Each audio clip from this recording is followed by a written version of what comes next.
Thank you very much, Mr. Deputy Speaker. And I wanted to associate myself with the remarks made by my honourable friend as a member for Lewisham East and for West Ham about the scale of the hardships being faced by so many of the residents in the London boroughs that we all represent.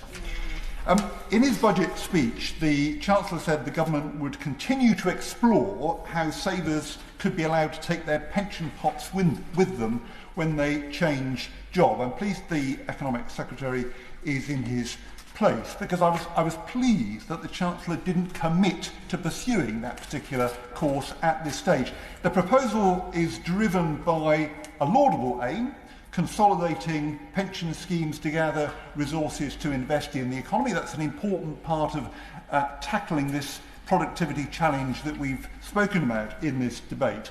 But a lot of the responses to the government's consultation on this proposal have opposed the particular model the Chancellor has consulted on, the lifetime pension pot model, because it would very substantially increase costs and complexity for employers whose support in pension provision has been very important to the progress that there has been. At the very least, adopting this lifetime pension pot model would have the very damaging effect of ending the cross-party consensus on pensions policy, which has been so important to the progress with auto-enrolment over the last 20 years.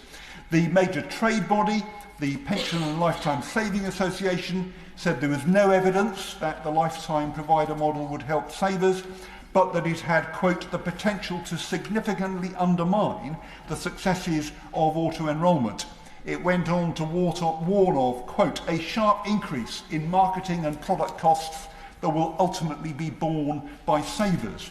It suggested alternative ways to tackle lost pots, small pots, and also to deliver this consolidation, which is undoubtedly very important. The Association of British Insurers said the lifetime pot model would, quote, re-engineer auto-enrolment. It warned against, quote, losing sight of the great success of automatic enrolment while acknowledging that there are key reforms already underway that need to be completed. The TUC said the proposal is a gimmick, a dangerous distraction, likely to, quote, lead to higher charges and lower retirement incomes for most workers, with the lowest paid at the greatest risk of getting ripped off. And Lane, Clark and Peacock, where the former Pensions Minister Steve Webb now is, said that the lifetime provider model is, quote, fundamentally flawed. So I was very relieved that the Chancellor is not rushing ahead with this proposal. I wish we had seen more progress elsewhere. The Work and Pension Select Committee has reported widespread consensus in favour of the 2017 auto-enrolment review recommendations. The legislation received royal assent last September. We need now consultation on how that is going to be implemented and when. If the Minister is able to tell us when that's likely to happen, that would be of great interest. We highlighted as well the consensus that many people need to increase their pension contributions if they are to have an adequate income in retirement. Now, we also said the middle of a cost of living crisis is not the time to ask people to pay more into their pensions, but if they are going to do so in the future, as they need to, work to prepare the ground needs to start now on building a consensus for the change that has to come. And it would be very good to hear from the government about when it will get on and move auto-enrolment to the next stage.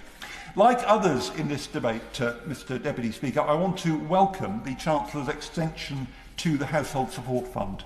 It's been crucial in supporting families through the cost of living crisis and to enabling local councils to reach those most needing help. But there is now, I think, a very strong case, as we just heard, to extend the fund not just for 6 months, but to make it permanent. Local welfare assistance replaced the old social fund in 2014.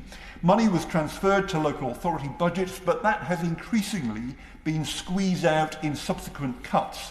If the fund does end in September, a significant number of councils will end local welfare assistance altogether in their areas. The government supports local provision, it needs to fund it as well.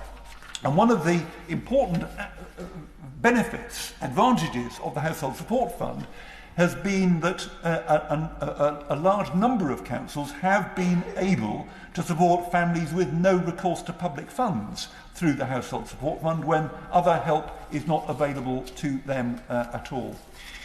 So, Mr Deputy Speaker, I very much hope that the campaign to make the Household Support Fund permanent will be accepted by the government.